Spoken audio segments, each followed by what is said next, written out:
టంగుటూరు నూతన ఎస్ఐగా నిన్న పదవి బాధ్యత తీసుకున్నాను. సో ఈ టంగుటూరు మండలంలో నాకు ఇప్పటివరకు వచ్చిన నోటీస్కి వచ్చిన విషయాలు ఏంటంటే, ఒకటి టంగుటూరు పట్టణంలో ట్రాఫిక్ సమస్య గురించి ఒక నోటీస్కి వచ్చింది. దాని మీద మేము ఒక ప్లాన్ ఆఫ్ యాక్షన్ రెడీ చేసుకొని ప్రజలకు ఎట్లాంటి ట్రాఫిక్ ఇబ్బందులు లేకుండా చేయాలని చెప్పేసి ఒక ప్లాన్ చేసుకుంటున్నాము. ప్రజలు కూడా దీనికి మాకు సహకరించాలి. ముఖ్యంగా ఈ ఆటో యూనియన్ వాళ్ళు ఎవరైతే ఉన్నారో వాళ్ళు కూడా సహకరించాలి. వాళ్ళతో కూడా మీటింగ్ ఏర్పాటు చేయదలుచుకున్నాము. నెక్స్ట్ అట్లానే ఈ గాంజాయి ఒకటి, నెక్స్ట్ ఈ రాత్రిపూట మద్యం తాగి కుర్రపిల్లలు ఏదైనా కొంచెం వెహికల్ చేష్టలు ఇట్లా కొంతమంది చేస్తున్నట్టు నా నోటీస్కి వచ్చింది. వాళ్ళు కూడా అట్లాంటి వాళ్ళ మీద కూడా మేము కఠిన చర్యలు తీసుకుంటాము.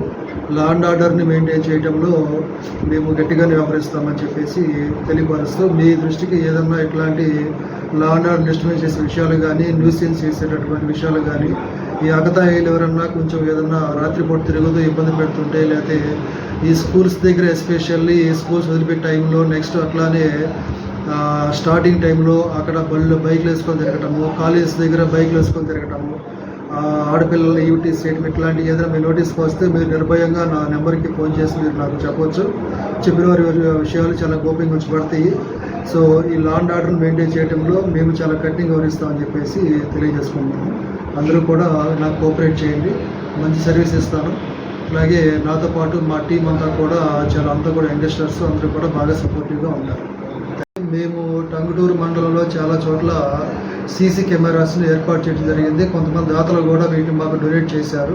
ఇదంతా కూడా మేము ఏంటంటే ఆయా గ్రామాల్లో మరియు టంగుటూరు పట్టణంలో ఈ ఏదైనా సమస్య వచ్చినప్పుడు ఇమీడియట్గా మీరు రివ్యూ చేసుకోవడానికి ఉపయోగపడుతుంది. నా నోటీస్కి వచ్చిన విషయం ఏంటంటే, ఏదైతే సీసీ కెమెరాస్ పెట్టామో వాటికి కొన్ని ఫ్లెక్సీలు కొంచెం అడ్డంగా కడతా ఉన్నారు. మీరు దయచేసి సీసీ కెమెరాస్ మీ యొక్క భద్రత కోసం ఏర్పాటు చేయడం జరిగింది. కాబట్టి వాటికి ఎట్టి పరిస్థితుల్లో కూడా అడ్డంగా మీరు ఫ్లెక్సీలు మాత్రం కట్టద్దు. మీరు పైకో కిందకు అడ్జస్ట్మెంట్ చేసుకొని కట్టుకోండి. దయచేసి వాటికి మాత్రం అడ్డం.